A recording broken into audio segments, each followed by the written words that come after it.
밑에서만 부글부글하던 여당에서 당대표 사퇴 요구가 나오기 시작했습니다. 혁신위가 서둘러 문을 닫을 때만 해도 윤핵관은 버티고 김기현 대표 체제가 유지될 것이라는 전망이 많았습니다. 하지만 지금은 윤핵관의 핵심 장제원 의원이 불출마 입장을 밝혔고 김기현 대표를 향한 사퇴 압박, 여기에 불출마 압박까지 가중되는 상황입니다. 여권과 일부 언론에서는 이를 혁신으로 포장하지만 윤핵관과 검핵관 사이의 권력 다툼으로 보이기도 합니다. 어느 쪽일까요? 디톡스에서 답을 찾아보시기 바랍니다. 언론이 한참 띄우고 있는 이낙연, 이준석 신당설, 이 문제는 당사자 입을 통해서 직접 확인하실 수 있습니다. 그리고 방금 들어온 속보가 있습니다. 김기현 대표, 자맹을 하고 있는 김기현 대표와 이준석 전 대표 간의 회동, 이것이 사실로는 확인이 됐고요. 이준석 전 대표가 이 자리에서 관련된 입장을 직접 밝힐 예정입니다. 박지원 전 국정원장, 또 이준석 전 국민의힘 대표와 함께 스픽스가 마련한 정치보건 프로젝트 디톡스 시작해 보겠습니다. 어서 오십시오. 네, 안녕하세요. 안녕하세요. 제가 오늘 네. 이준석 대표를 아무리 생각해봐도 딱 스타일이 한국의 케네디다 이렇게 명명하려고 했는데 예. 김기현 대표 만나서 글이 돌아간다면 취소하려고 합니다. 예. 어떻게 된 일인지 내막이 무엇인지 바로 확인을 해보겠습니다. 근데 11시쯤 만난 것으로 아는데 그거는 사실인가요?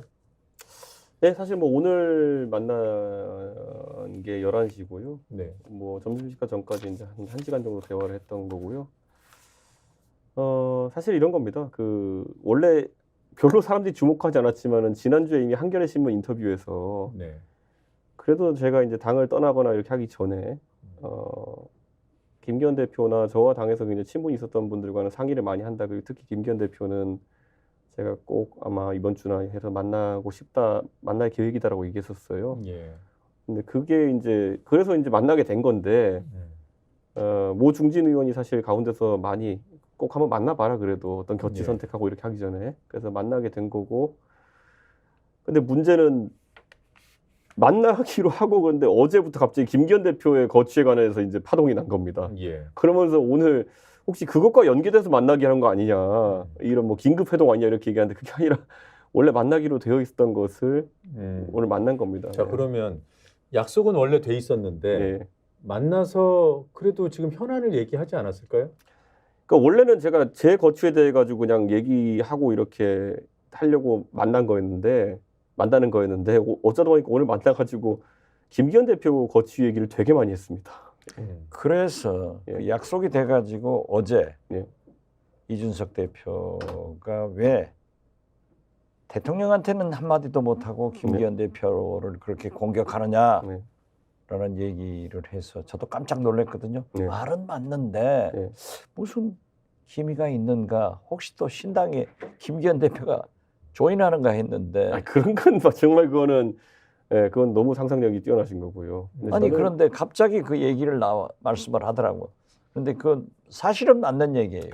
저는 우리 민주당 의원들이나 국민의힘 의원들이 대통령에 대해서 한 말씀씩을 해야 되는데 그건 못하고 김기현 대표 나가라? 그래서 저도 좀 이상하다. 그걸 얘기를 한 걸 보니까 뭐가 좀 꿍꿍이가 있어요. 이럴 수는 있죠. 뭐 다른 이유로 이를테면 예의상 만나려고 한 거잖아요. 당 대표고 또 평소 친분도 있으니까 당을 이제 떠나기 전에 직접 만나 뵙고 설명을 해야겠다.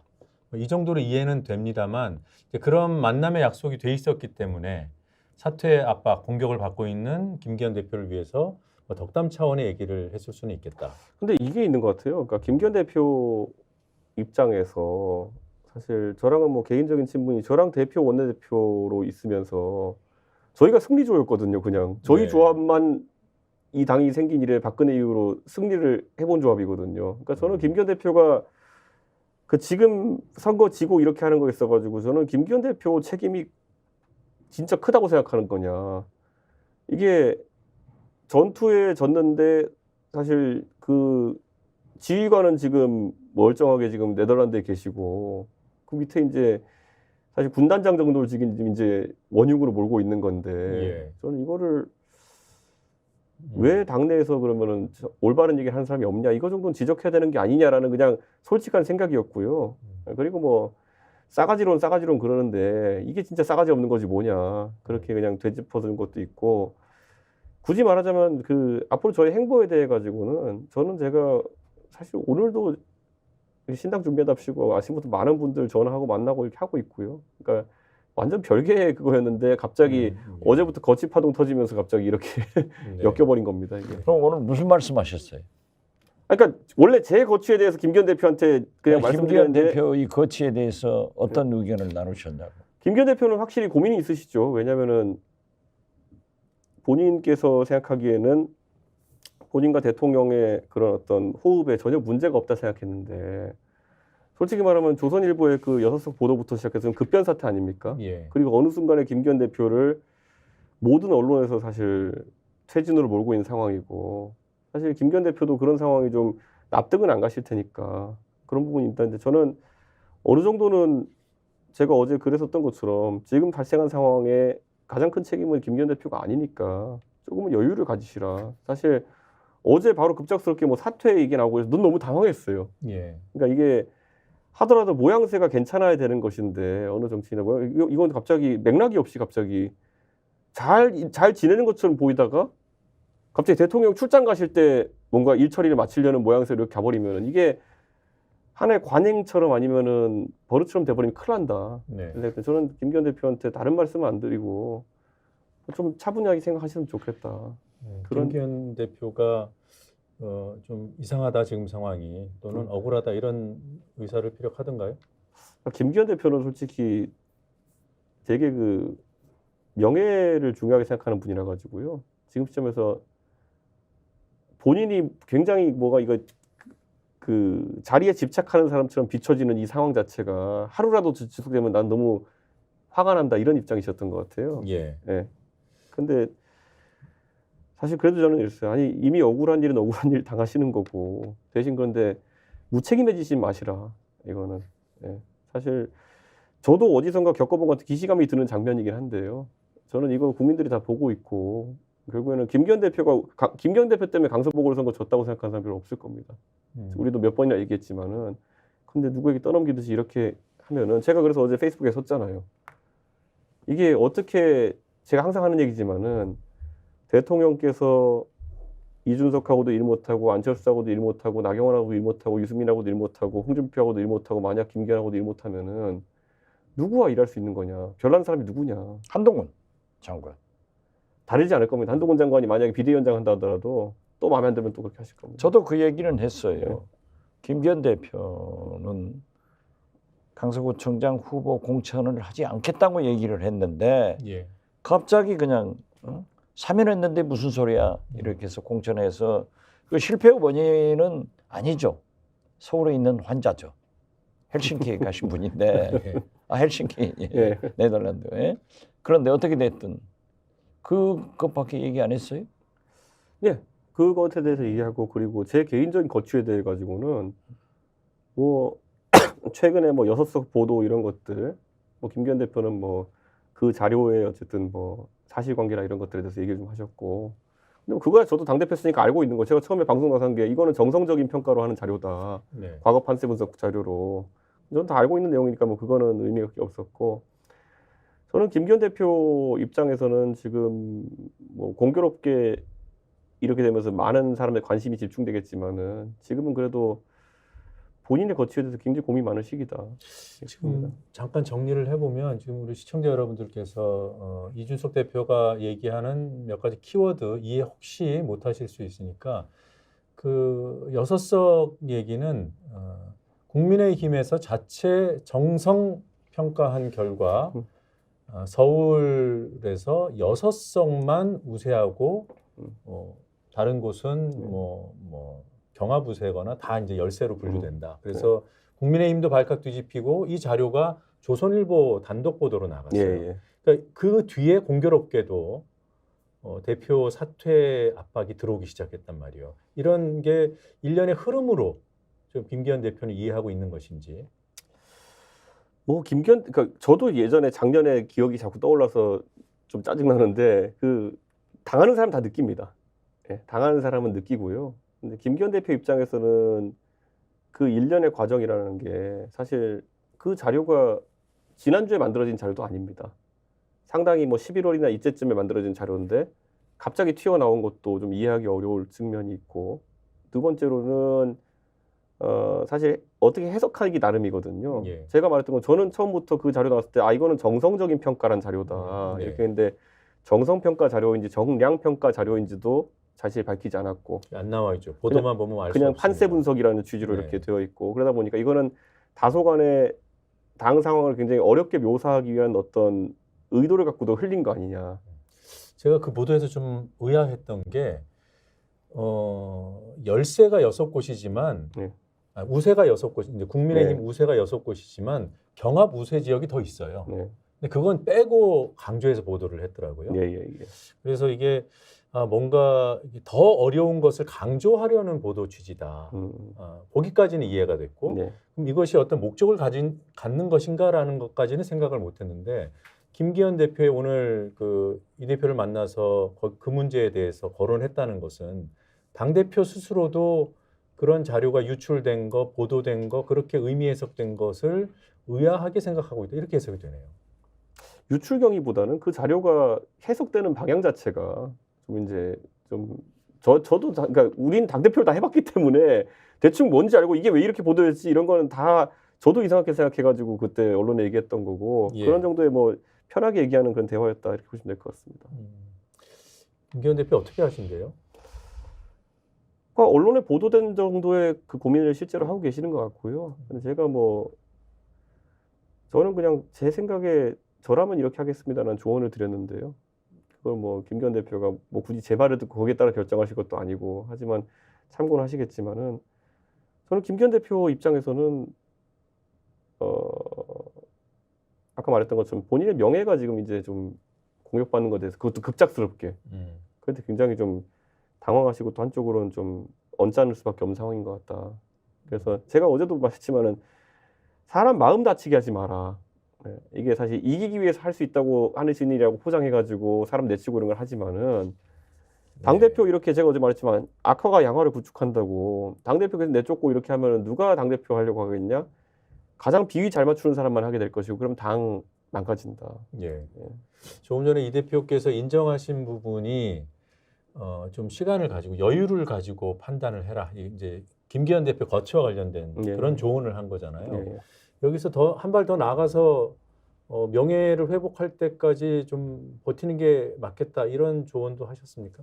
뭐 버틴다 이런 표현까지 쓸 건 아니고요. 다만 지금 이 상황이 뭔지를 하루 이틀 사이에 급작스럽게 벌어진 거니까 이 상황이 뭔지를 당원들도 모르고 있고 당내 의원들도 제가 초선 의원 몇 분이랑 얘기해 보니까 이 대표 상황이 어떻게 된 거야 이거 이렇게 해가지고 뭐 저도 이런 것 같습니다 얘기해드리고 했는데 파악이 안 되니까 더 혼란스러운 것 같아요. 그러니까 왜냐하면 보십시오. 이틀 전에 우리 당의 텔레그램 대화 단톡방 사태가 있었습니다. 그게 소위 말하는 초선 의원들이 김기현 대표를 지키자라고 우르르 이제 텔레그램에 방에 뭘 올린 겁니다. 예. 그럼 지금 보니까 또 김기현 대표가 사퇴해야 되는 상황으로 몰린 것 같은 게 한 이틀 만에 벌어진 상황입니다. 예. 그러다 보니까 초선 의원들도 이거 어떻게 된 거야 이러면서 우왕좌왕하는 거거든요. 네.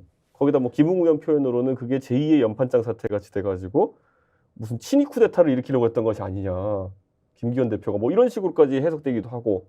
그러니까 이거에 대해 가지고 좀 다들 상황을 냉정히 해석할 수 있을 때까지는 좀 그래도 너무 성급한 거짓 판단하시지 않는 게 좋겠다. 저 그 정도의 말씀을 좀 드렸습니다. 네. 예. 오늘 이 만남이 사실 알려지기 참 어려운 만남 아닙니까?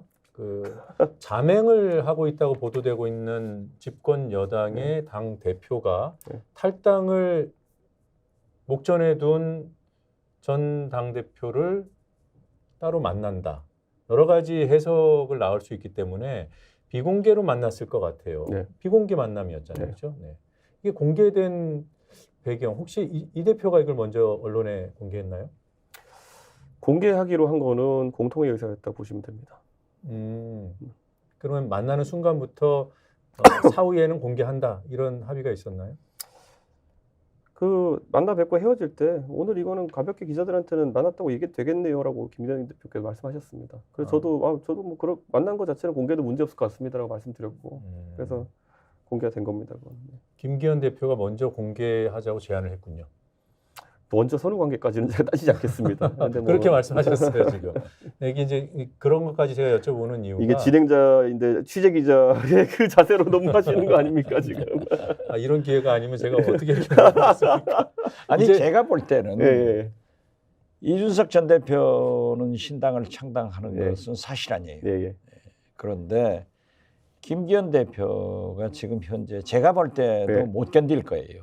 물러갈 거예요. 음. 제가 볼 때는 여러 방송에서 얘기를 했지만 인요한 혁신위원장이 어떻게 됐든 뻥 해가지고 네. 국민들은 네. 언론은 다 지지를 해줬어요. 네. 하나도 안 됐는데 장제원 의원이 네. 한 건 해준 거 아니에요. 네. 솔직히 보면은 그러니까 윤석열 대통령의 체면은 살렸지만은 김기현 대표는 지금 현재 김건희 특검 네. 이런 문제로 공관위 구성 같은 것이 지연되고 있잖아요. 그래서 저는 김기현 대표는 나갈 수밖에 없다. 그리고 그 시간을 벌어주는 게 한동훈 법무부 장관이 들어올 수 있도록 지금 카펫을 깔고 있는 것 아닌가. 그리고 김기현 대표는 윤석열 대통령이 토사구팽할 수 없으니까 가만히 있다가 3월 달에 울산에서 출마한 것 아닌가. 저는 그렇게 봤거든요. 네. 그런데 누가 보더라도 쫓겨날 운명에 있는 사퇴할 운명에 있는 김기현 대표하고 탈당해서 신당을 하겠다는 이준석 전 대표가 아무리 당대표 원내대표로 승리의 조합 옛날에 멤버라고 하지만은 이건 아닌 것 같아. 그래서 거기에서 두 분이 신당 얘기를 나는 꼭 했을 것 같은데 안 했습니다. 안 했어요. 애초에 신당 얘기도 없었고 그 제가 아닌 건 아니라고 확인할 수 있는 게 뭐냐면 제가 뭐 신당을 하지 않는 조건을 제시한다든지 아니면은 뭐 김기현 대표가 뭐를 그렇게 하기 위한 조건을 제시한다든지 이런 대화는 아니었고요. 아니 그럼 간복이라도 안 했어요. 안 했습니다.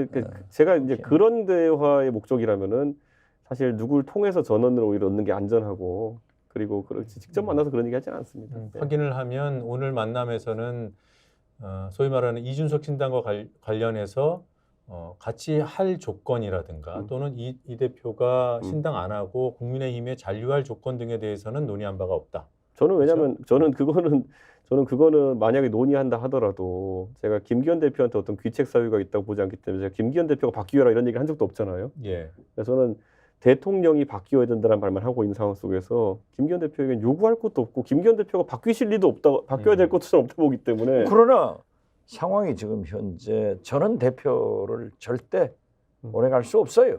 이렇게 되면은 그리고 윤석열 대통령이 네. 그런 분이 아니에요. 그럼 더더욱 제가 오늘 김기현 대표한테 조건을 제안할 이유는 없었겠죠. 아니 그러니까 혹시라도 네.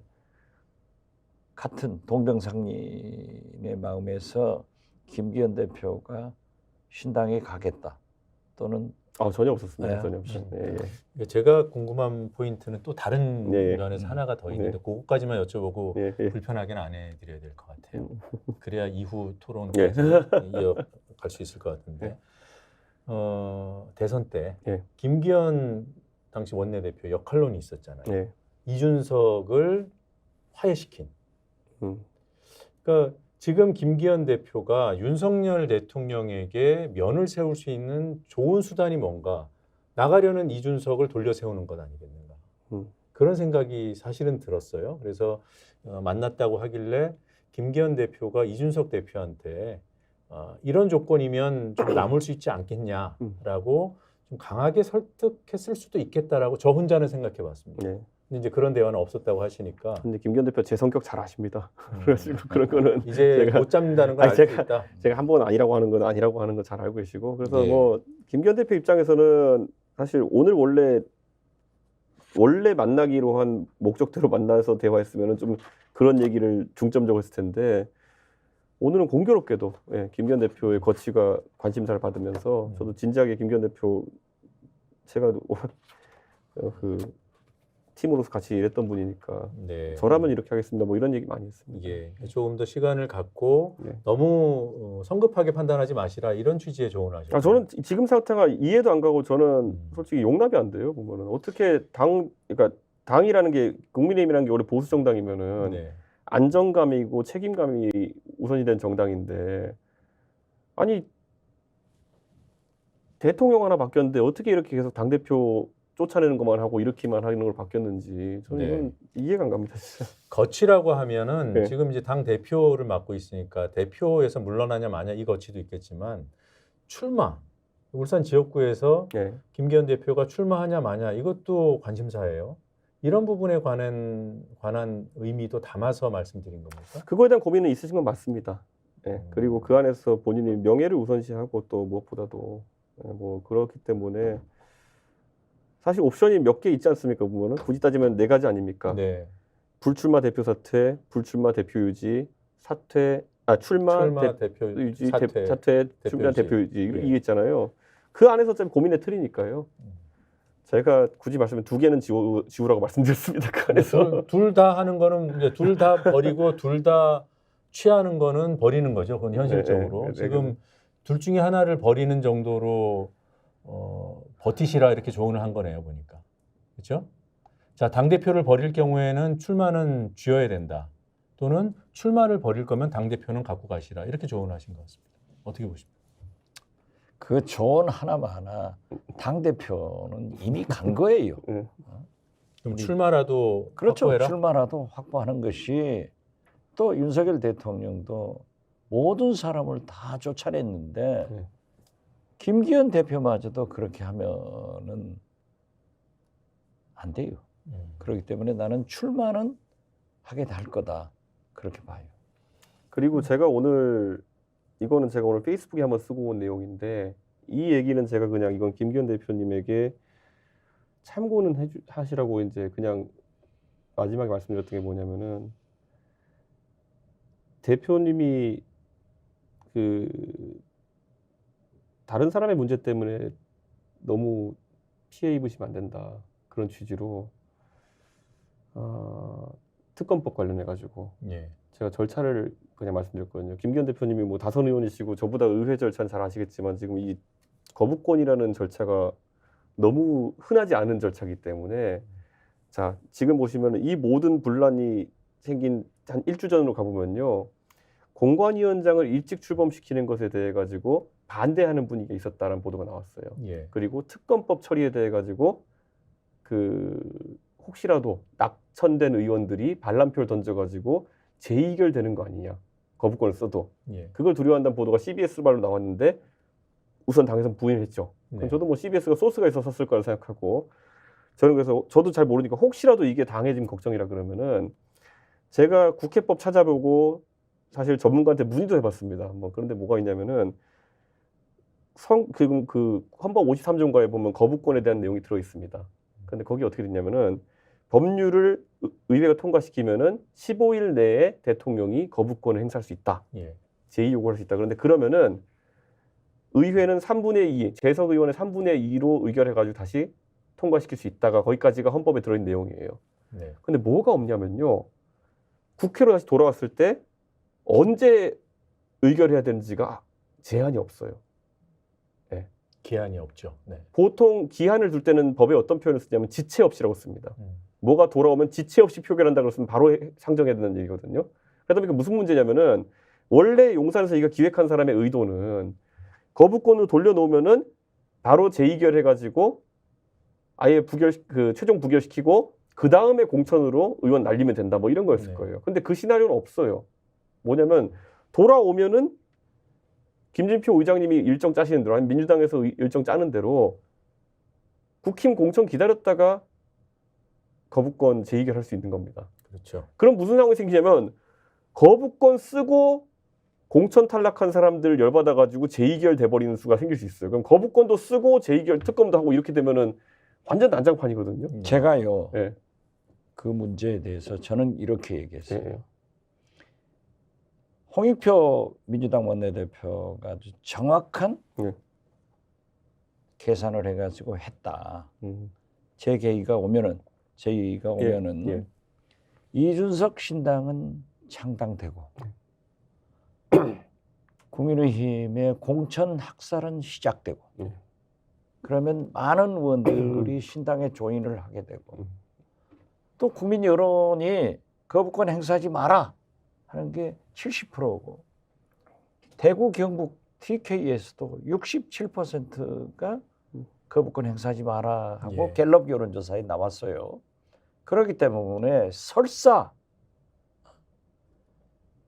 국민의힘에서 공천받은 현역 의원들도 총선을 생각한다고 하면은 마치 박근혜 대통령 탄핵 표결처럼 많이 넘어올 거다. 예. 그래서 이건 통과된다라고 했는데 그걸 저도 생각해서 얘기를 한 거예요. 예, 저희가 그렇게 될 거예요. 예, 디톡스에서 이제 이 부분 그러니까 거부권을 행사했을 때 재의결 시한이 없기 때문에 그 2월 정도 가면 모른다 이거는 이런 얘기를 두 분 이제 말씀을 해주셨는데 그걸 김기현 대표가 이 대표한테 오늘 오전에 직접 다시 들은 거잖아요. 예. 반응이 어떻던가요? 반응까지는 제가 전달하지 않겠습니다만은 그런 거 이제 되게 중요한 게 앞으로 당에 이제 난관이 있는데 당이 중심이 됐으면 좋겠다. 그게 공천도 제대로 했으면 좋겠고 흔들리지 예. 않았으면 좋겠다. 이게 뭡니까 이게 제가 저는 이미 페이스북에서 입장 밝힌 적 있지만은 그런 중요한 당의 일정 같은 게 흔들리면 안 된다. 예. 그런 자, 데서. 이 사안과 관련해서는 질문 하나만 더 드리고 예. 우리가 이제 준비해 놓은 주제가 있으니까 그걸로 넘어가겠습니다. 네. 이 대표 조언을 듣고 김기현 대표가 반가워하거나 아니면은 적극적으로 고민해 보겠다 이런 반응이던가요? 아니면은 이미 결심이 서 있는 것 같던가요? 제가 그것까지 전달하지 않겠습니다. 고민을 해보겠죠. 예, 예, 신뢰하는 관계이기 때문에. 자, 이 정도 하고 자, 우리 마련돼 있는 주제 토론으로 이제야 넘어갈 수 있습니다. 예. 주제 영상부터 보고 오시겠습니다.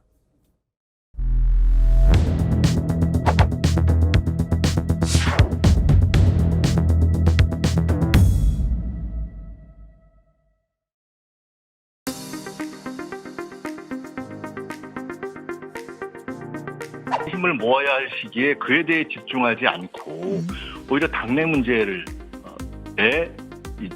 돌린다거나 또는 정확하게 이 시대의 과제가 뭔지 명확하게 하지 못하는 그게 전형적인 사고란 노선이죠. 이낙연 대표는 아직까지 국민들이 이낙연 대표가 당한 게 뭐지? 이걸 좀 약간 물음표고 상황이거든요. 어허. 예를 들어 이재명 대표 체제로는 선거 승리가 어렵다라는 주장에 근거해가지고 지금 여러 가지 이견을 얘기하시는 거라면은 뒤집어 말하면 이재명 대표가 물러나면은 뭐 잘 될 수 있다라는 얘기랑 비슷한 거거든요. 그러니까 그런 방향인지 네.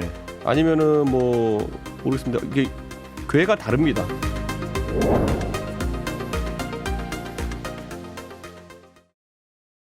네, 이준석, 이낙연 연대 줄여서 뭐 혹자는 낙석 연대라고도 하고 또 혹자는 낙준 연대라고도 합니다. 어느 조가 진화해서 낙선 연대라고 하더라고요. 선자는 어디서 나오는 거죠? 아니 그냥 낙선, 그냥? 낙선 연대라고도 뭐 일부의 기대가 혹평을 다른 하는 거죠. 사람들이 네. 많아요. 그 당사자로서 낙석 연대, 낙석은 뭐 진짜 이렇게 떨어지는 거잖아요. 네. 그것과 낙준 연대, 네. 낙석이 갖는 그런 부정적인 이미지 때문에 일부 언론에서는 낙준 연대라고 표현을 하던데. 낙석이라는 게 그건 상황에 따라 가지고는 그게 뭐 사람이 당하면 끔찍한 일이지만은 예를 들어서 구태 정치를 깔아뭉개는 낙석이면은 아하. 네, 저는 그거는 뭐 다른 의미가 있을 수 있다. 예, 네. 이 낙석 연대로 그러면 네. 호칭을 하도록 네. 하고 그 낙석 연대 가능성에 대해서 짚어보기 전에 여론조사 하나 소개해드리고 가겠습니다. 신당이 포함된 정당 지지율 여론조사 결과 보시죠. 네, 12월 9일, 10일 이틀 동안 진행된 에브리 CNR이라는 조사기관의 조사고요. 1,000명을 대상으로 했고요. 조사 방식은 무선 ARS, ARS라서 그런지 응답률은 다소 떨어집니다. 4.4%. 표본 오차는 95% 신뢰 수준의 플러스 마이너스 3.1%포인트고요. 더불어민주당 38.4%, 또 국민의힘 지지는 31.4%, 이준석 신당에 대한 이번 여론조사 결과는 11.4%로 같은 기관에서 2주 전에 시행했던 조사보다는 소폭 떨어졌지만 뭐 비슷한 수준이고요. 모름 또는 아직 없다 이런 응답을 하신 분들은 10%에 가까이 나타났습니다. 어떻습니까? 지금 이전 조사보다는 조금 떨어지긴 했어요. 저번에 뭐 바른정당 나갈 때도 저런 조사표 많이 겪어봤고요. 네. 그러니까 어차피 바른정당 때 처음 시작할 때 한 18? 이 정도 시작했거든요. 근데 한 2달 있으니까 7까지 갔다가 또 오르다가 막 이러더라고요. 네. 그러니까 그거는 어차피 그 신당이라고 하는 것은 굉장히 굴곡이 심합니다. 예. 예, 그렇기 때문에 저거는 나중에 선거 인접할수록 또 국민의당의 사례를 보자 그러면은 7, 8 찍고 나중에 27까지 올라가는 그 예. 곡선이 또 있거든요. 바로 그 얘기인데 안철수 신당이 6%까지 떨어진 적이 있어요. 네. 그렇기 때문에 현역 의원이 건너 올려다가 다 주춤하고 안 왔어요. 네. 그런데 사실 신당에 대해서는 여러 가지 기복이 있죠. 네. 그러나 제가 볼 때 11%, 12% 저렇게 나오는 것은 상당히 많이 나오고 있다. 저는 그렇게 봐요. 그러면 이제 이런 이제 등락을 거듭하다가 네. 어떤 추세가 보일 것이고 네. 어떤 계기가 생길 텐데 확장하는 그러니까 지지율이 올라가는 계기는 뭐라고 보십니까? 저는 이게 사람들이 현실성을 나중에 보게 될 거예요. 그러니까 이 당이 어느 정도 덩치가 되느냐, 그리고 이 당이 실제로 어느 정도 당선자 낼 수 있느냐에 대한 확신이 생길 때 거기에 사표가 되지 않는다는 확신이 있으면 표를 주거든요. 네. 그 시점은 선거에 가까울수록 이제 결과가 드러날 것이다. 저는 이렇게 보는 거죠. 예. 네. 그러니까 뭐 창당 선언 시점에야 또 이제 그런 이벤트 효과가 있을 텐데 네. 결국은 이 정당이 정말 수권을 할 수 있는 정도의 규모이고 실력을 갖고 있고 그런 인물이 있는가 뭐 예. 이런 거겠죠. 그렇죠. 예. 유권자들은 사표를 가장 두려워한다 이렇게 볼 수도 있으니까. 저는 대단히 미안한 얘기지만 윤석열 대통령이 어떻게 하느냐에 따라서 예. 이준석 신당은 등락이 심할 것 같아요. 음, 그런데 윤석열 대통령이 절대 변할 수 없거든요. 그럼 너무 긍정적으로 봐주시는 거 아니에요? 아니요. 그러니까 저는 윤 제 대통령이 잘할 경험이에요. 리가 없는 거잖아요. 제 경험이에요. 네. 제가 안철수, 박지원 조합으로 호남에서 네. 호남은 몽땅 먹어도 30석일 때 6%까지 떨어져서 호남 현역 의원들이 올려다가 또 안 오는 사람들이 많아요. 예. 그래서 제가 열심히 호남을 뛰어가지고 한 지역을 7번, 8번씩을 갔다니까요. 그런 지역은 다 당선시켰어요. 예. 그런데 지금 신당, 이준석 신당은 영남은 65석 아니에요. 그렇기 때문에 훨씬 더 가능성이 높다. 그리고 사실 지금 서울범 영화 같은 데를 보더라도 하나의 두목이 죽어서도 돌아갈 땅이 없잖아요. 예. 그런데 검찰 하나가 어떻게 나가느냐. 윤석열 대통령이 윤핵관 시대에서 검핵관으로 넘어가는 이런 과정들을 보면은 상당한 가능성이 높다. 예. 그래서 저는 처음부터 50석 내외가 될 거다. 그렇게 하는 거예요. 그 전망은 여전히 유지. 네, 저는 지금도 오히려 더 높아가고 있다. 그렇게 봐요.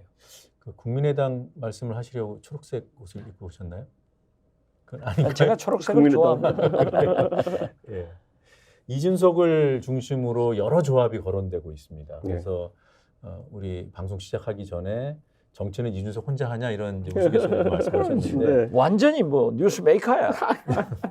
여기 틀어도 이준석, 저기 틀어도 이준석. 아이고 송구스럽습니다. 예. 누구와 조합이 이루어졌을 때 파괴력이 좀 더 클 것인가? 일단 이거 뭐 공학적인 접근입니다만 원장님 어떻게 보십니까? 여전히 유승민입니까? 저는 유승민하고 그래도 같이 가야 된다 이렇게 보고 지금 이낙연 조합을 하는데 저는 그건 아니라고 생각해요. 그런데 지금 다시 이낙연 전 대표에 대해서 어제 이준석 전 대표가 조금 디스카운트하는 발언을 했더라고요. 아까 나오잖아요. 예. 그래서 궤가 다르다. 이게 뭔가 궤가 다르죠. 정체성이 다른 거예요. 네. 이 대표는 지금 이낙연 대표에 대해서도 전 네. 총리에 대해서도 어떻게 보면 좀 긍정적으로 읽힐 말씀도 하셨고 예. 또 그 민주당 지지자들 사이에서는 당 대표하고 총리까지 지낸 사람이 모욕을 당했다라고 해석할 만한 그런 또 발언도 하셨어요. 근데 이게 꼭 이낙연 전 대표만을 향한 게 아니라 여러 세력을 향해서 다 만날 수 있다는 얘기도 하고 네. 또 어떤 자리에서는 잘 안 맞는 것 같다 이런 취지의 말씀도 하시거든요. 본인이 지금 생각하기에 확장을 어느 정도까지 할 수 있다. 어느 세력까지도 저는요, 이게 지난번에 말했지만 선거 제도가 만들어 놓은 틀이 크다라 생각합니다. 예를 들어 예. 병립형 선거 제도를 가게 되면은 모두 다 모여식의 신당이 상당히 주목받을 겁니다. 그거는 뭐 조금의 차이는 제쳐놓고 우선 왜냐하면 병립형 하에서는 덩어리가 큰 정당들이 살아남기 쉬우니까 그때는 그 연동형으로 가게 되면 아마 각자의 순수성이나 고유성을 좀 지키는 방향으로 당을 하자 해서 많이 흩어질 겁니다. 그래서 저는 계속 그냥 이재명 대표가 하나는 알고 둘은 모르는 게 연동형 하면은 불리하고 경립형 하면 유리한 게 아니라 병립형 하면은 꽤 큰 덩어리가 나올 겁니다. 나중에 제3지대가. 네. 그게 뭐 정치공학으로 욕을 먹든 말든 하여튼 뭉친다. 그게 지난번 실증적으로 이제 국민의당이라는 상당히 큰 덩어리가 나오게 된 계기 아니었습니까? 예. 물론 그걸 만드는 건 또 어려운 과정이지만은 그렇게 아니면은 개별 신당이 살아남기 어려운 구도다라고 되면은 그렇게 됩니다 또. 예, 지금 속보가 하나 네. 들어와서 제가 지금 생방송을 진행하고 있기 때문에 속보를 처리하고 또 토크를 이어가겠습니다. 김기현 대표 결국 사퇴를 밝혔습니다. 사퇴 입장을 본인 페이스북에 사퇴 입장을 올렸다는 소식을 전해드리게 됐습니다. 이준석 대표를 오늘 오전에 만나서 오전 11시부터 약 1시간 동안 대화를 했고 이 자리에서 이준석 대표는 좀 더 신중하게 판단하라는 취지의 조언을 했다고 이 자리에서 얘기를 했는데 글쎄요. 지금 거취와 관련된 부분은 총선 출마도 있고 당대표직도 있기 때문에 지금 당대표 사퇴가 출마 포기로까지 이어지는지는 조금 더 지켜봐야 될 것 같습니다.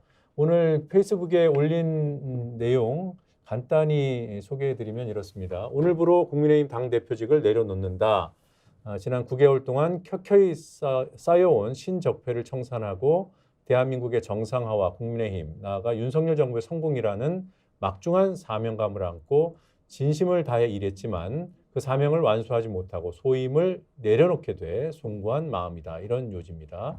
그리고 많은 분들께서 만류했지만 윤석열 정부의 성공과 국민의힘의 총선 승리는 너무나 절박한 역사와 시대의 명령이기 때문에 어려운 말을 쓰셨군요. 행유 부득 반구적이 이런 뜻입니다. 어떤 일의 결과를 자신에게서 찾아야 한다. 그러니까 겸손의 고사성어인데 이러한 심정으로 책임을 다한다. 당대표직을 내려놓는다. 이런 내용입니다.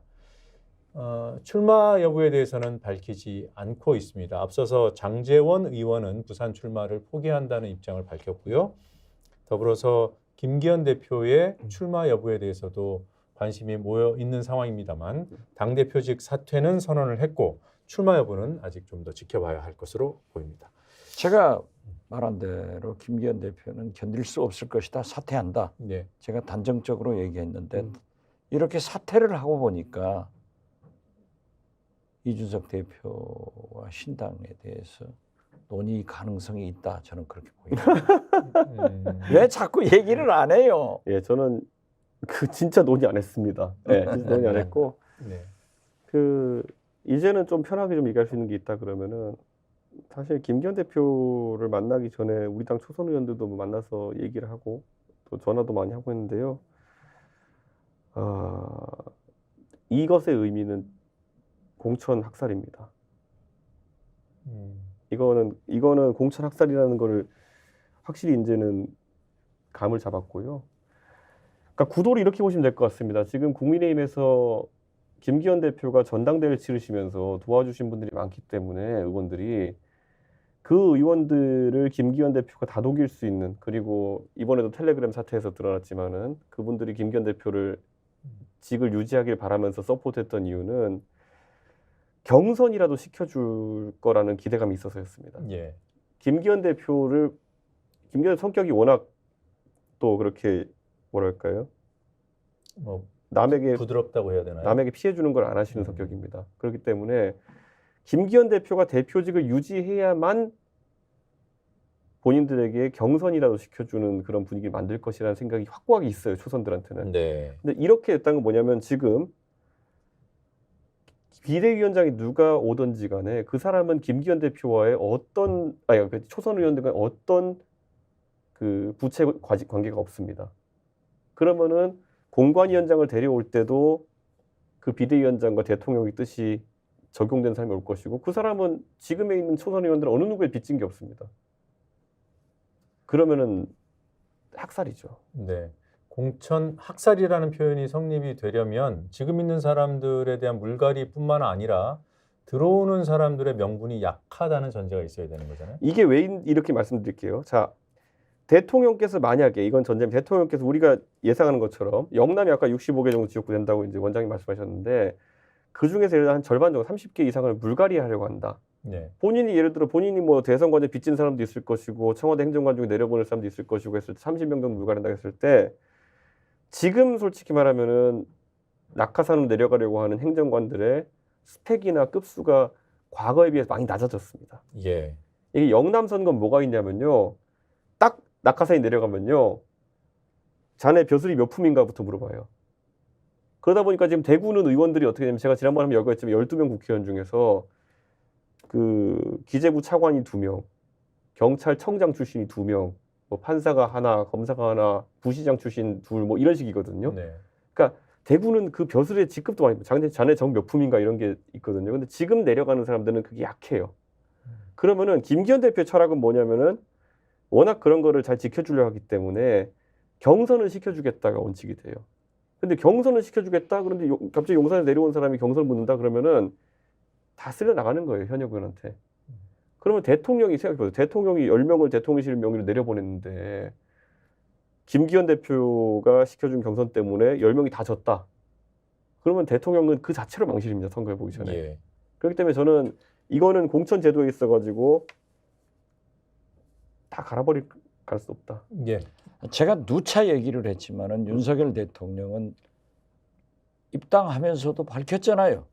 국민의힘 가지고는 안 된다. 이준석 몰아내야 된다라고 했는데 윤석열 당을 창당하려고 했지만은 기회를 포착하지 못하고 강서 보궐선거에 패배를 함으로써 윤석열 신당을 창당할 방법이 없었어요. 예. 그렇기 때문에 저는 윤석열 대통령 성격상 윤핵관들의 도움을 받아서 당선이 됐고 지금까지 지탱을 했지만은 윤핵관을 바꿔서 검핵관으로 간다. 예. 그렇기 때문에 칼질할 수밖에 없는 거예요. 이게 그래도 네. 윤석열 대통령은 승리할 수 있다. 이런 착각을 하고 있는데 민주당으로서는 그러한 착각이 굉장히 땡큐죠.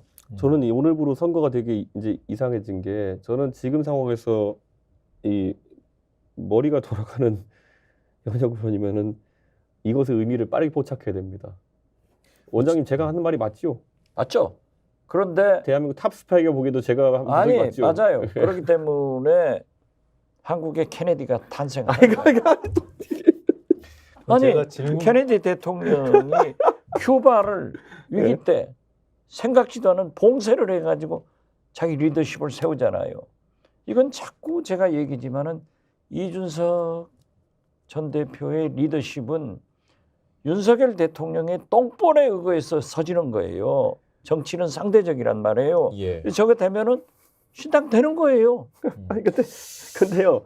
제가 이제 저도 제가 뭐 정치한 지 이제 뭐 10년 됐지만은 우리 당의 지금 초선 의원님들은 오늘 이거에 대한 해석을 잘 못하실 겁니다. 지금 해줬잖아요. 그 근데- 정도 수준인가요? 아니, 수준이라는 문제가 아니라 제 눈에도 어느 정도 아닙니다.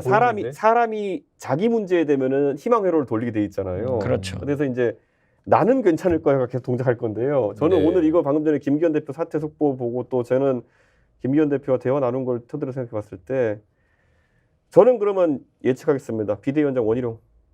원희룡. 예. 비대위원장 한동훈. 저는 공관위원장 인용환, 비대위원장 한동훈 예. 이 조합으로 갈 거예요. 다 기록해 놓으십시오. 네, 확인 들어갈 겁니다. 예. 아니 저는 그렇게 봐요. 네. 왜냐하면 지금 비대위원장 어제 한동훈을 TV조선에 보도했잖아요. 네. 사실 그거 보고 당내에 비토 여론이 꽤 있습니다. 아니 비태 여론 있더라도 예. 인요한 위원장은 혁신위원장으로서 비교적 성공을 한 거예요.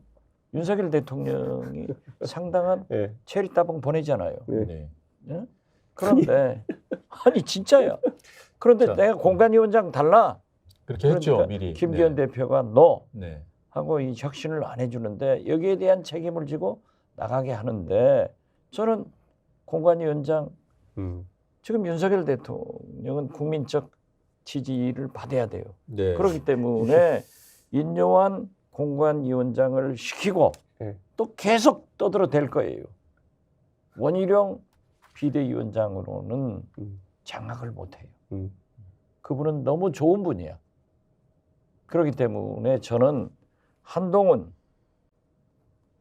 황태자, 윤석열 대통령의 쌍둥이 동생 예. 여기 힘이 세잖아요. 그러니까 일이 간 것 같다. 간다. 네. 저는 그렇게 봐요. 두 분 전망은 지금 거의 명확해졌는데 공관위원장은 누가 맡겠습니까? 만약에 원희룡 비대위 체제가 된다면 공관위원장은 통상 외부에서 맡지 않습니까? 뭐 외부에서 맡든 내부에서 맡든 그런 건 상관없어요. 혁신을 내세우면은 보통은 외부에 맡기지 않습니까?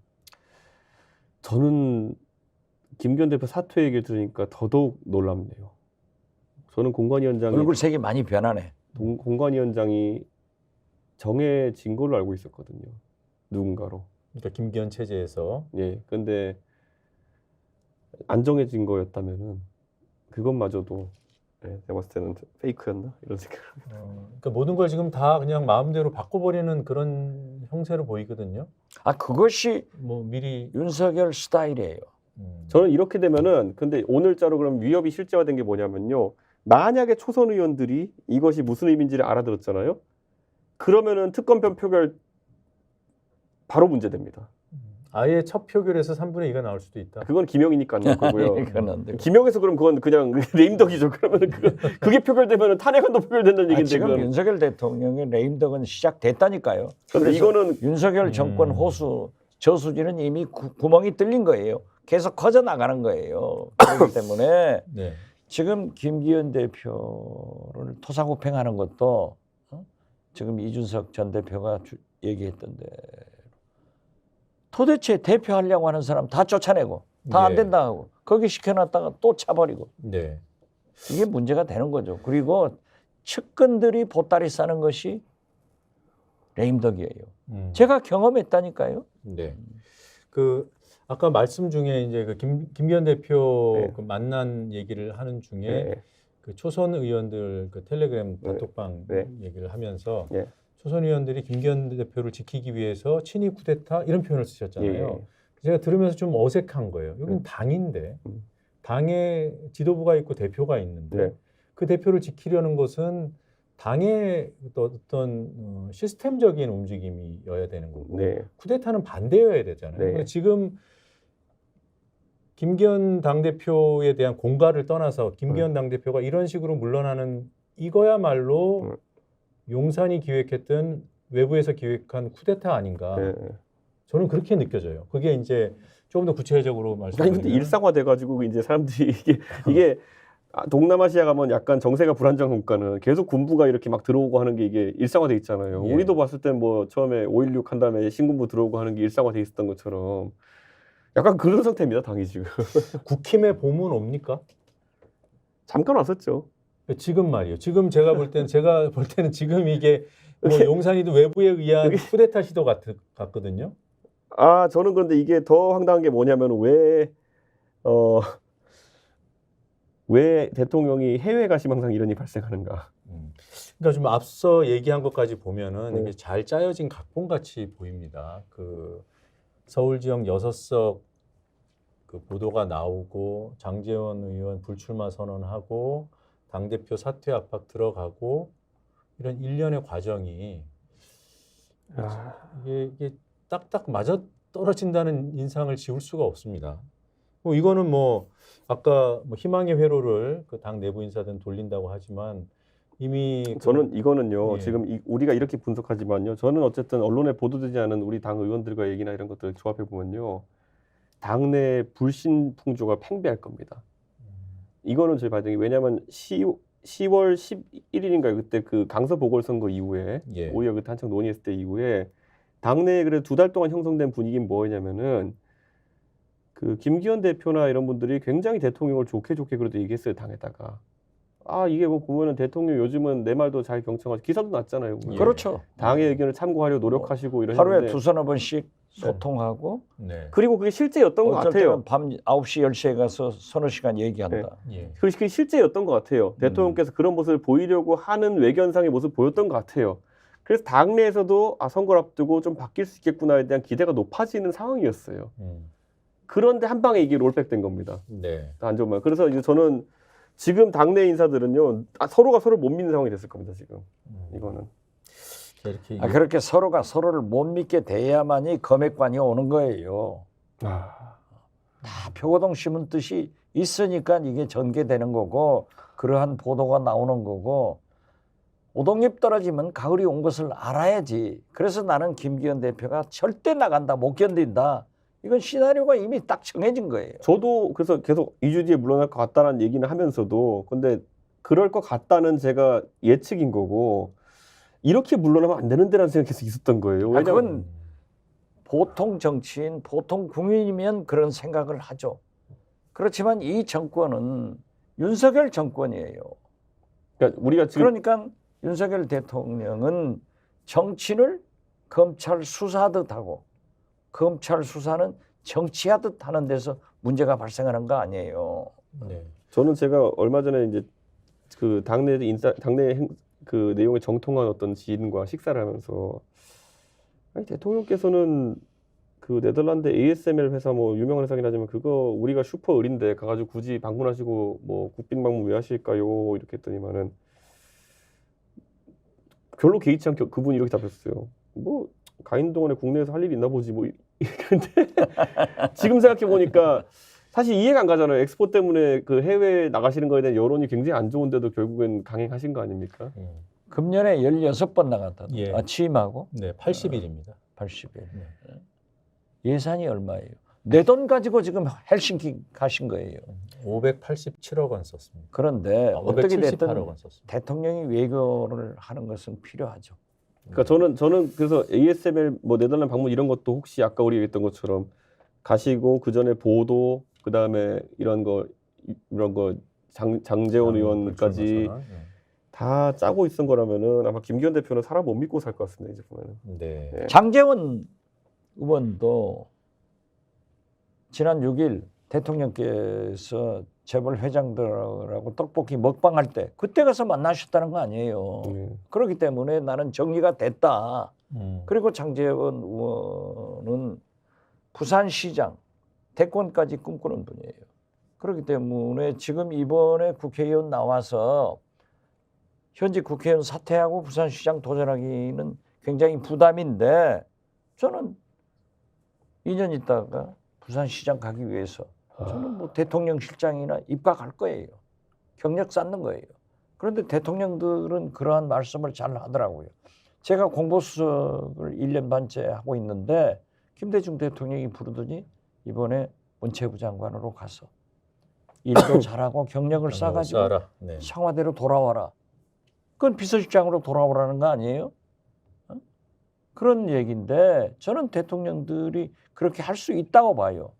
그렇지만은 이건 일련의 흐름이 굉장히 어렵게 돼요. 이 나라 정치가 이렇게 되면은 집권 여당이 저렇게 되면은 정치는 나의 불행이 당신의 행복으로 안 갑니다. 그렇죠. 나의 불행은 꼭 당신의 불행으로 가요. 여당이 쪼개지면 야당도 쪼개지는 거예요. 그래서 이제 앞으로 정치권이 김건희 특검 또 수원지검의 이재명 구속영장 청구 이런 것들이 굉장히 크게 소용돌이 칠 거예요. 저는 그렇게 봐요. 네, 말씀 들으니까 좀 우려도 되고 막막하기도 하고 저희가 이낙연 전 총리 얘기하다가 계속 다른 뉴스에 밀리고 있는데 이낙연 전 총리는 얘기하지 말까요? 아니 얘기합시다. 얘기하는데 저는 그렇게 봐요. 절대 신당을 창당하지 못할 사람이에요. 성격도 그렇고 자기의 과거가 저는 그렇게 봐요. 일단 그 이낙연 전 총리와 관련해서 이준석 전 대표가 최근에 한 얘기들이 좀 있습니다. 그거 좀 묶어서 잠시 들어보고 이 얘기 나눠보죠. 생각이 좀 다르시다 그러면은 그런 걸 좀 들어보고 싶다라는 생각이긴 합니다. 제가 싫어할 이유도 없고 그리고 또 긍정적인 면으로 보는 측면도 있습니다. 제가 뭐 정하고 할 문제는 아니다. 선거 제도가 만약에 그 권역별 병립형 비례제로 가까이 가게 된다 그러면요. 그런 자연스럽게 3번 당의 공간을 넓게 치자라는 얘기가 나올 것이고요. 이낙연 대표가 당한 게 뭐지? 이게 궤가 다릅니다. 다른 얘기를 했잖아요. 처음에는 여지를 좀 두는 얘기. 이게 11월 6일에 그 방송 인터뷰였거든요. 그 다음에 이낙연 전 총리가 이준석 대표를 이렇게 긍정적으로 평가한 보도는 11일에 나온답니다. 그러니까 먼저 이 대표가 네. 먼저 이낙연 대표에 대한 여지를 주고 화답을 받고 그런데 또 나중에는 좀 선을 긋는 듯한 또 발언도 하셨어요. 아니 제가 이 디톡스를 일주일에 한 번씩 하면서 또 이준석 전 대표를 좀 여러 가지로 분석을 해봤어요. 네. 그랬더니 이준석의 발언은 윤석열, 이재명 이 두 분 빼고는 다 다른 사람을 굉장히 좋게 평가를 해주더라고요. 그러나 결정적 순간에는 본색을 드러내요. 아니 그래서 네. 이낙연도 굉장히 호평을 하더니 마지막 순간에는 아니잖아요. 그게 마지막 순간이 언제인지는 아직 모를 것 같고요. 그래서 아니, 지금 한번 어제 그제 했잖아요. 지금 다시 한번 저는 이거예요. 이낙연 네. 대표님이 지금 이제 사실 지난 2주간 거의 그분의 인생 궤적을 봤을 때 가장 과속하신 기간일 것 같아요. 인터뷰를 참 많이 했습니다. 그러니까 제 생각엔 그렇죠. 이낙연 총리님의 그 평소 성정이나 이런 거 봤을 때 가장 과속하신 기간이고 가장 많은 메시지 쏟아내신 기간이라 가지고 근데 그 안에서 봤을 땐 제가 그냥 저는 민주당 내 사정을 모르는 사람을 봤을 때 이낙연 총리님이 하시는 말씀이 사실 원칙과 상식이라는 모임에서 또 비슷한 말을 계속 했지만은 아직 외부에서 제가 그냥 냉정해 봤을 때는 명분 축적의 과정 계신 게 아닌가라는 생각이 좀 들었던 거죠. 그러니까 뭔가 이재명 대표의 그래서 거취에 따라 가지고 이재명 대표가 전격적으로 만약에 본인을 낮춘다든지 해가지고 이낙연 대표를 포섭한다고 하면은 거부하기 힘든 상황이 아닌가라는 생각했었어요. 왜냐하면 저는 예를 들어 지금까지 1년 반 동안 대비되는 게 저는 1년 반 동안 당할 거 다 당하고 인지당했기 때문에 지금 와서 윤핵관들이 와가지고 알랑알랑 해도 저는 이렇게 해도 저는 모양이 안 이상하거든요.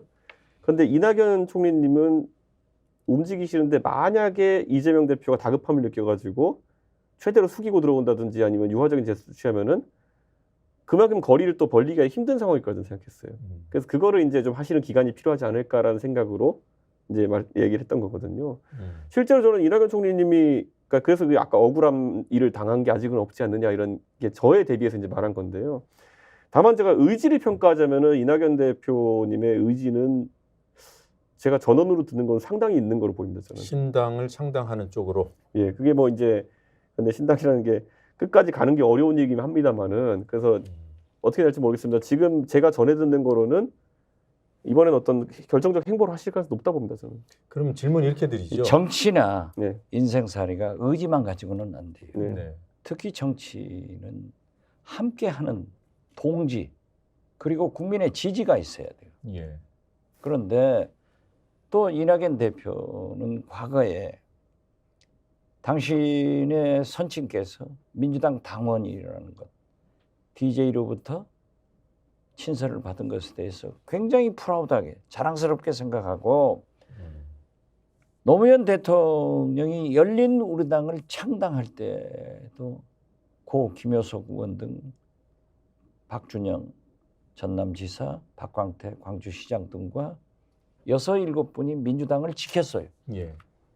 그리고 김대중 대통령이 퇴임하셔가지고 합당해라. 그 대신 열린우리당에서는 대북송금 특검, 열린우리당 창당에 대해서 사과를 해라. 그래서 사과를 해서 창당이 되는데 그때도 이낙연 대표는 저한테 그래요. 형님, 우리 당원들한테, 민주당원한테 우리 지역에 가서 뭐라고 설명해야 됩니까?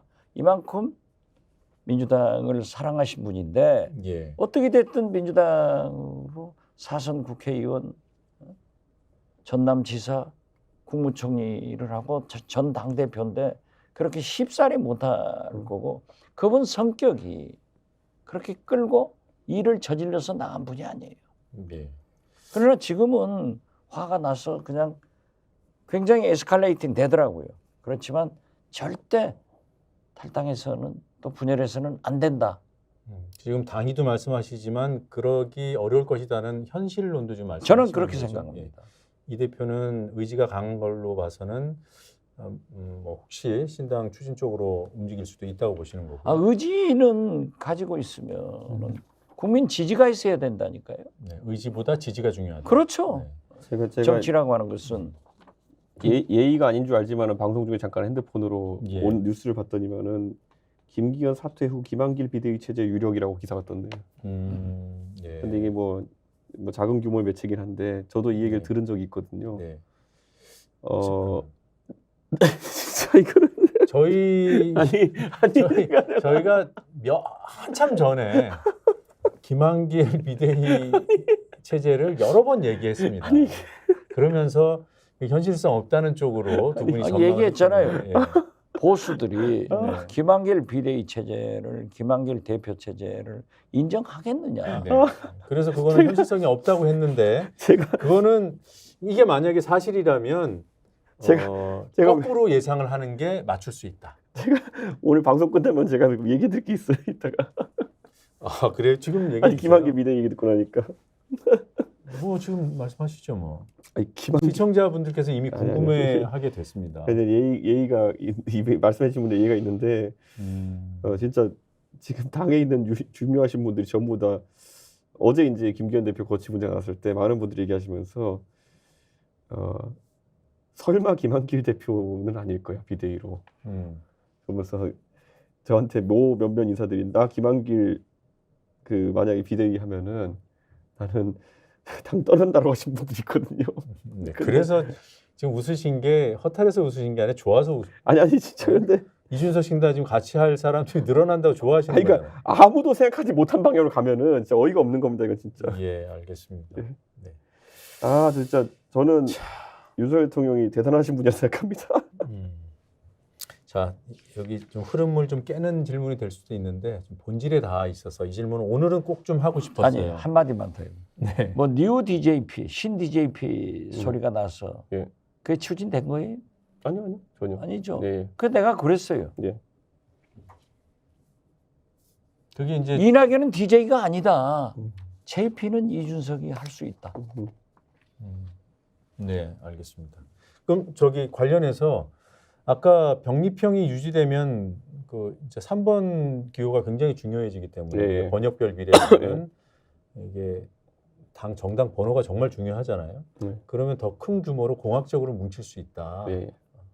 그런 경우가 오면 이낙연 대표 측과 조인할 수 있습니까? 연합할 수 있습니까?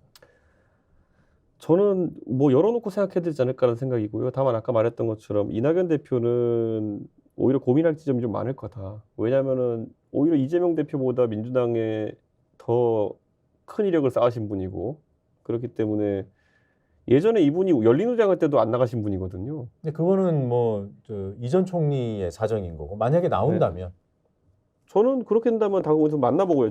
이게 전 논의가 이렇게 앞장서 가는 게 이해가 안 가는 게 저 아직까지 이낙연 총리랑 막걸리 한번 마신 거 외에는 사적인 교류가 없습니다. 그러니까 두 분 다 만날 수 있다라고 얘기하니까 막걸리도 바른미래당 때 마신 거예요, 저희가. 지금 그러니까. 막걸리를 사달라고 지금 예. 말씀을 그것도 전하고 바른미래당 때 마신 거예요. 그러니까 예, 제가. 알겠습니다. 제가 오늘은 꼭 물어보고 싶었던 게 본질에 다 있어서 그런데 이준석 신당은 어떤 가치를 추구합니까? 저는 이렇게 생각해요. 저는 항상 얘기할 때 여의도에 지금 이제 있는 국회의원들이 과연 상식적인 아젠다를 다룰 수 있는 그런 용기와 그리고 능력이 있느냐 두 가지를 보거든요. 제가 지금 봤을 때는 그 용기와 능력이 부족한 사람이 대부분이에요. 그러다 보니까 최근에 보면 우리 당에서 연판장 사태 같은 게 일어나고 사실 민주당 같은 데도 보면은 저는 뭐 강성 지지자에 흔들리는 그리고 그 사람들의 지지를 많이 받는 사람이 계속 최고위원 선거 당선되고 이런 일들이 지금 발생하고 있는 거거든요. 저는 정치가 좀 뭐라 해야 될까요? 책임 있는 사람들 책임 있는 정치가 됐으면 좋겠다는 생각하고요. 특히 그래서 테이블 위에 좀 다양한 주제를 올릴 수 있으면 좋겠어요. 지금 보면은 제가 항상 지적하는 게 지난 대선 때 이재명이 나쁜 놈이냐 아니냐를 가지고 달라붙어가지고 대선을 치른 거잖아요. 그래서 항상 얘기하는 역대 어느 대선보다도 정책 아젠다가 실종되고 이랬던 것이고 저는 젊은 세대가 워낙 지금 절박하기 때문에 하다못해 저는 여러 가지 금기시되던 담론들 하다못해 국민연금 개혁이라고 했을 때 저는 가장 마음에 안 드는 게 어느 정부나 연금 개혁하겠다고 한 다음에 결론은 똑같아요. 더 내고 덜 받기, 늦게 받기. 이 안에서 그냥 퍼센트 개수 조정은 끝나거든요. 저는 연금제도 같은 경우에도요. 이제는 인구 구조가 이렇게 항아리형에서 이제 역삼각형으로 가는 상황 속에서는 우리가 설계했던 국민연금 제도가 유지되기 어렵다는 걸 시인하고 이제 토론을 좀 해봐야 된다고 생각하거든요. 근데 이런 게 금기시돼 있어요. 왜냐하면 지금 정치인들은 앞으로 정치를 10년 더 할지 20년 더 할지에 대한 확신이 없는 사람들이 많은데 저는 제가 정치를 계속 한다면 운 좋게 한다면 3, 40년 정치해야 될 수도 있거든요. 예. 그러면 제가 그 틀 안에서 그 미래에 대한 고민을 앞장서서 하고 싶어요, 저는. 그런데 그런 신당이 됐으면 좋겠습니다. 뭐 저는 이제 말씀하실 기회를 드린 거고 평가는 박 원장님께 부탁드립니다. 들어보시니까 어떤가요? 뭐 기대를 해볼 만합니까? 아니면 너무 추상적인가요? 제가 기대해 볼 만하다고 하면은 시청자들은 국민들은 또 저리 가느냐 할 거 예. 아니에요. 어떻게 됐든 예. 미래에 대한 것을 설계하고 토론해 보겠다 하는 것은 굉장히 제 귀에 쏙 들어오네요. 네. 그게 우리 정치권에 부족한 건 사실이다. 그렇죠. 지금은 현안 가지고 싸우는 데만 역점이 있는데 예. 그래도 미래를 얘기할 수 있다고 하는 것은 좋은 일 아니에요. 네. 이번 주제 하나만 더 여쭤보고 마무리를 하겠습니다.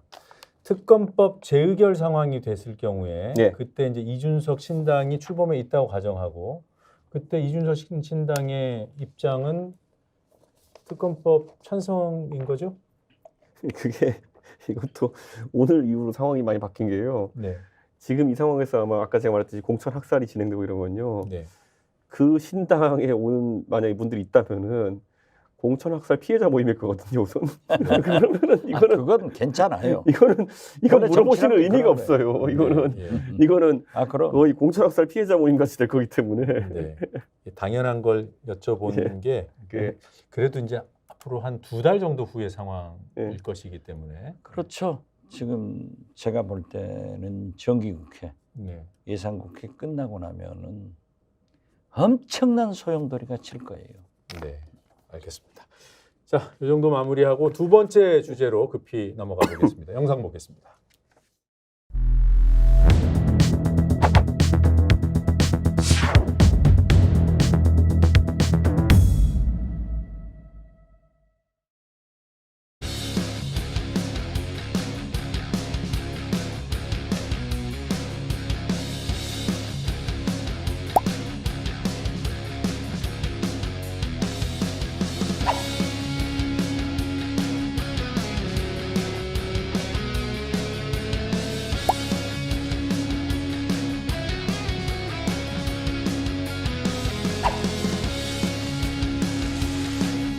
부산 엑스포 유치를 실패했습니다.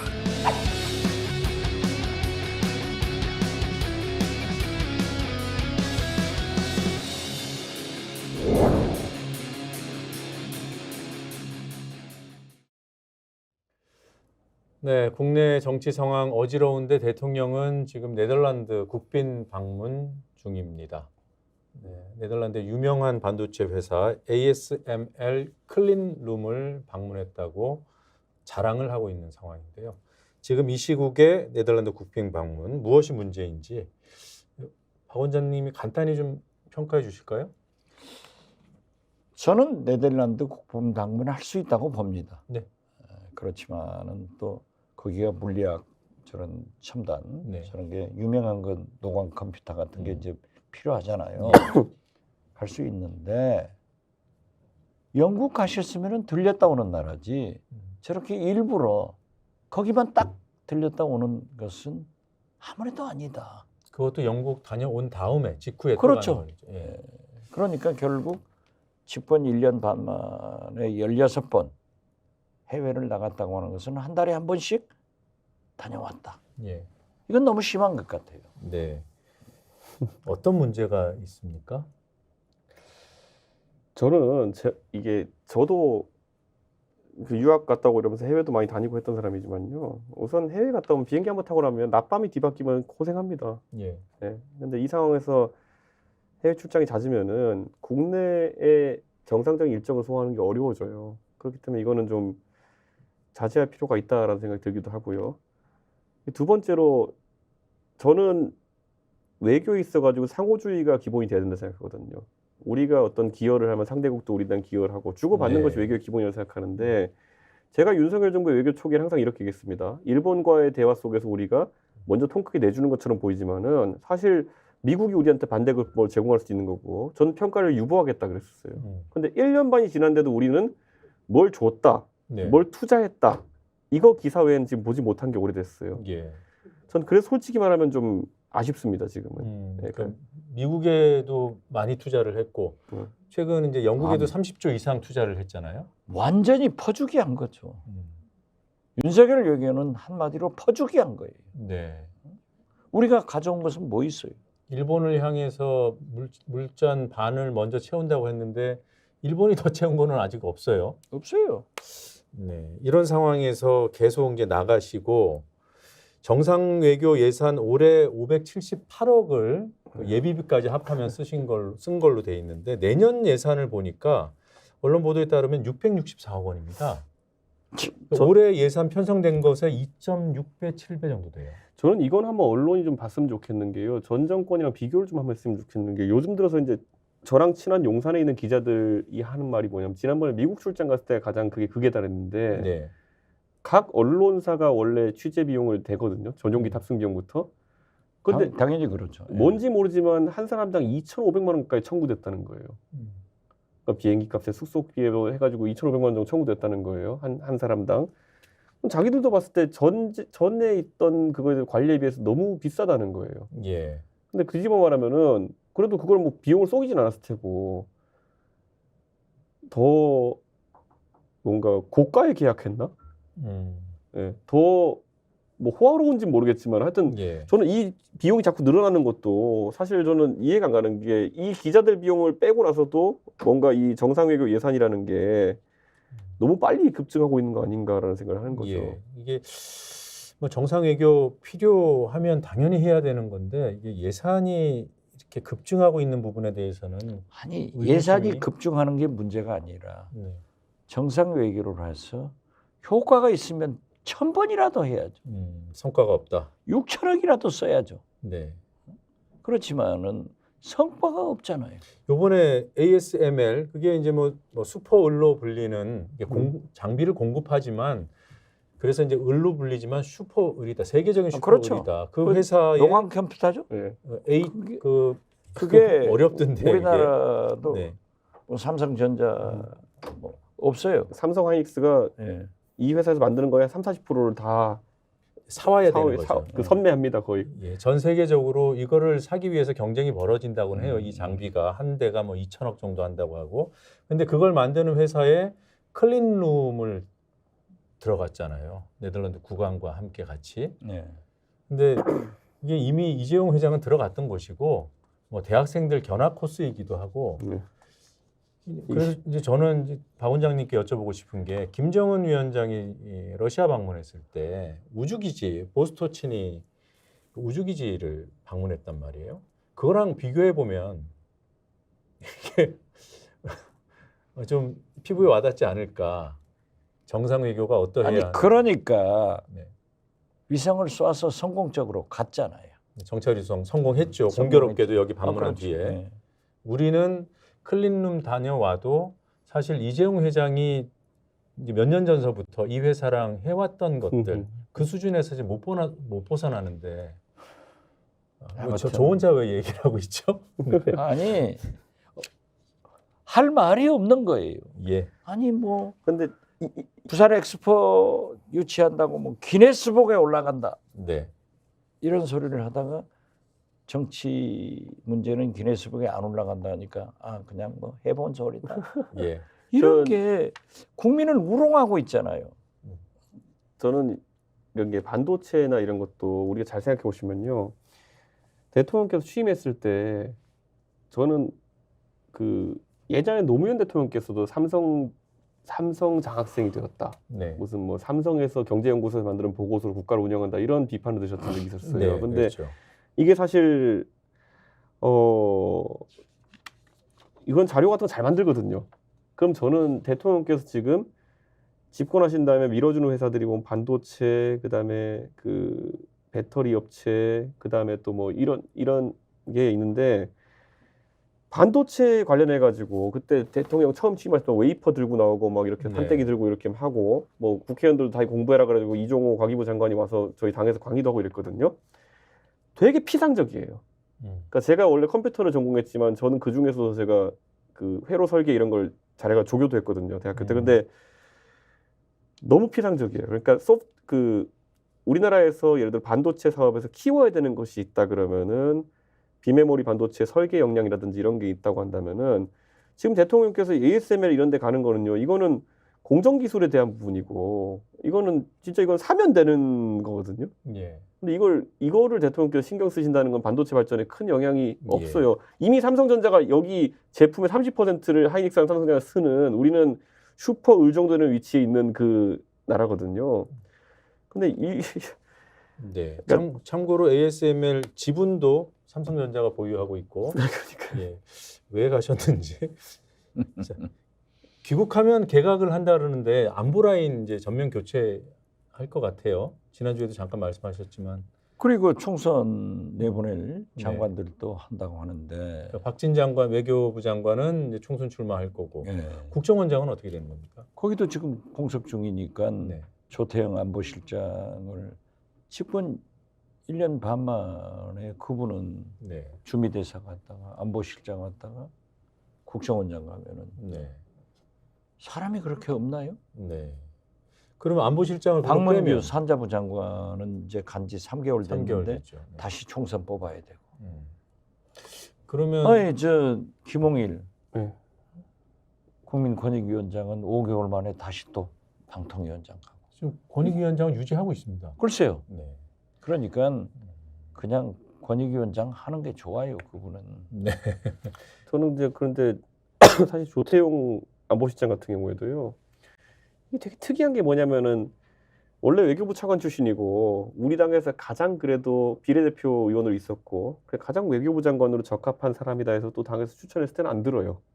근데 또 박진 장관 시켜놓은 다음에 이제는 또 그 외교부 장관 안 시키려 하다 보니까 오만 거 다 돌았잖아요. 이제 그러다 국정원장을 가잖아요. 그러니까 저는 이게 뭐냐면 항상 아쉬운 게 뭐냐면 박근혜 정부가 시작됐을 때 저는 그때 박근혜 정부 출범할 때 그 희망에 섞였던 내각 구성의 분위기를 좀 기대해요. 그때 뭐였냐면은 박근혜 대통령이 대통령 됐으니까 만약 그때 뭐 유승민 경제부총리, 그 다음에 뭐 이해운 같은 경제전문가 산업부 장관, 뭐 이렇게 쫙 최고 라인업을 채웠으면 박근혜 정부가 어떻게 돌아갔을까를 사람들이 기대하고 있던 시절이 있었어요. 그건 다 안 쓰더라고. 자기 싫다고요. 예. 그런데 윤석열 정부도 약간 그런 게 있어요. 초반에 우리가 봤을 때는 굉장히 많은 기대에 섞인 라인업이 있었어요. 하다못해 농림부 장관 같은 분, 우리 당에 보면은 정운천 의원 같은 분은 농업 전문가고 이러다 보니까 당에서는 기대가 굉장히 많았다고요. 이게 인재를 두루 쓰고 그리고 의원 지내고 한 사람들 정무적 감각도 있으니까 두루 쓰면 되겠다 했는데 다 안 쓰더니 지금은 이제 인재가 없어가지고 이제 돌려막기 하고 있는 상황이에요. 네. 이게 탕평이라는 게 진짜 쉽지 않은가 봐요. 예. 지금 윤석열 정부의 그 인재풀에 대한 어떤 현실, 실태 이걸 이제 개각을 하면 할수록 계속 드러나는 것 같아서 좀 안타까운 생각이 들고요. 자, 이 뭐 그 대통령의 국빈 방문 얘기하다가 지금 개각 얘기까지 했습니다. 오늘 주제는 이 정도 마무리하고요. 오늘 다룬 주제보다 더 중요할 수도 있는 얘기 디톡스 시간에 이어가겠습니다. 어디 가지 마시고 잠깐만 기다려 주십시오.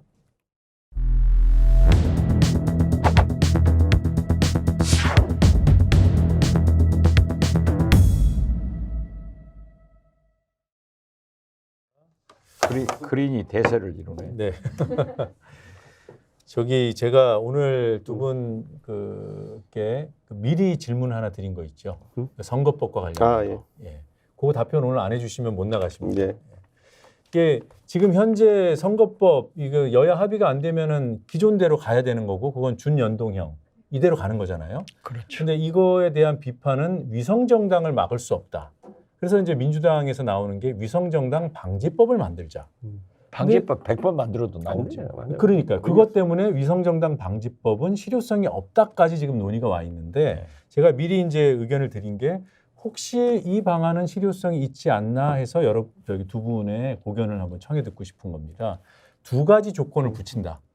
그러니까 비례 의석을 배분을 받으려면 지역구 출마시킨 그 숫자 내에서 받아야 된다. 요 조건이 하나 있고요. 그러니까 그냥 비례만 내세우는 정당은 안 되는 법을 만드는 거죠. 그러니까 비례 의석을 배분 받으려면 출마자가 있어야 되고 지역구 출마자가 지역구 출마자의 그 숫자 범위 내에서만 받을 수 있다는 조건 하나. 또 하나는 이렇게 출마시킨 지역구 출마자들이 그것도 가짜일 수 있잖아요. 그러니까 이분들이 받은 지역구 득표율이 정당 득표율을 상회할 때만 그 정당 득표율을 인정해 준다. 이 두 가지 캡을 씌우는 겁니다. 저는 둘 다 안 된다 봅니다. 위헌할 걸 봅니다. 위헌이 된다. 예, 비례대표제의 독립성을 원래 보장하기 위해서 원래는 옛날 전국구라고 있었잖아요. 예. 지역구 득표율대로 이제 그걸 분배받는 거였는데 비례대표제는 완전히 분리된 제도로서 존재하길 바란다는 취지에 우리가 이름을 비례대표로 바꾼 거거든요. 네.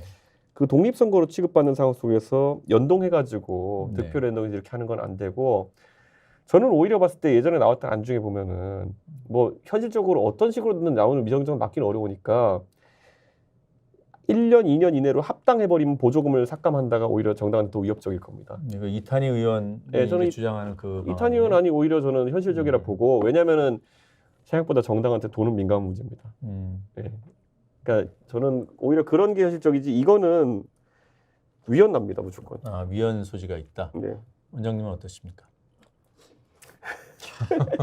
뭐도 안 된다. 그것도 안 돼. 그러니까 예, 알겠습니다. 네, 지금 원장님은 저는 네. 자꾸 연동형, 뭐 준연동형이고 뭐건 한계가 있어요. 네. 그래서 나는 병립형 국회법을 개정해서 원내교섭단체 구성 요건을 5석 정도, 10석, 5석 정도로 구라파처럼 내려주는 것이 오히려 소수하는 건지 안 그러면 진보 세력에 연합 공천을 해주든지. 네. 근데 그 교섭단체 기준을 낮춘다고 해봐야 의석수가 확보되지 않으면 무의미한 거 아닙니까? 소수 정당 입장에서는. 그럴 수도 있죠. 네, 시간이 이제 거의 다 돼서 두 분 또 일정이 있으시기 때문에 16일인가요? 출판 기념회? 예. 예. 잠깐 말씀하실 수 있는 기회를 사회자 직권으로 드리겠습니다. 제가 무슨 책을 쓰셨나요? 16일 예. 라면 중에서는 DJ 라면이 최고입니다. 그래서 지금은 DJ 라면. 제목이 DJ 라면이군요. 지금 DJ 라면. 네. 맨 마지막 추천사를 제가 썼습니다. 여기 뒤에 제가 뭐로 썼냐면은 박지원 전 국정원장의 정치 여정이 파란만장했던 만큼 흥미진진하게 읽힌다. 다 읽어보셨나요, 정말? 아니요, 다 아직 안 읽었습니다. 여기서 공개됐습니다. 아직 안 안 읽어보고 읽었습니다. 축사를 썼다. 다 아직 안 읽어봤습니다. 추천사를. 예. 예. 16일 네, 16일 어디서 해남. 합니까? 해남에서 하시는 거예요? 에서 하기 때문에 야 이게 근데 해남에서 그 출판기님이 하시는 게 큰 용기인데 왜 그렇죠? 왜냐하면 오시는 분들이 거기까지 품을 들여서 오셔야 되기 때문에 그 지역에 계신 분들을 위해서 하시는 거 아니에요? 그렇죠. 예. 저는 제 고향이지만 네. 실제로 진도 아니세요 진도? 진도 네 진도. 하지만은 거기서 살지를 않았기 때문에 몰라요. 네. 그렇기 때문에 고향 분들한테 내가 여기서 출마하는데 지금 DJ라면 이걸 가지고 한번 인사드립니다. 네. 그런 의미에서 해남에 사는데 돈은 서울에서 해야 벌리는 거예요. 그치. 돈을 근데 벌려고 하시는 건 아니잖아요. 돈은 아니고. 네. 네. 알겠습니다. 그런데 거기까지 오시면 굉장히 감사해요. 네. 저는 못 가는 걸 양해해 주시기 그러면 바랍니다. 책값만 보내도 돼요. 제 정치를 복원하려고 했는데 반대쪽으로 가시는 것 같아요. 아니, 자, 그것도 정치죠. 네. 아, 예. 합법적이에요. 예, 마무리하겠습니다. 왜냐하면 정치하면 정가가 2만 원인데 네. 2만 원 이하로 받는 것은 정치하겠습니다. 정치. 보건. 보건 DJ라면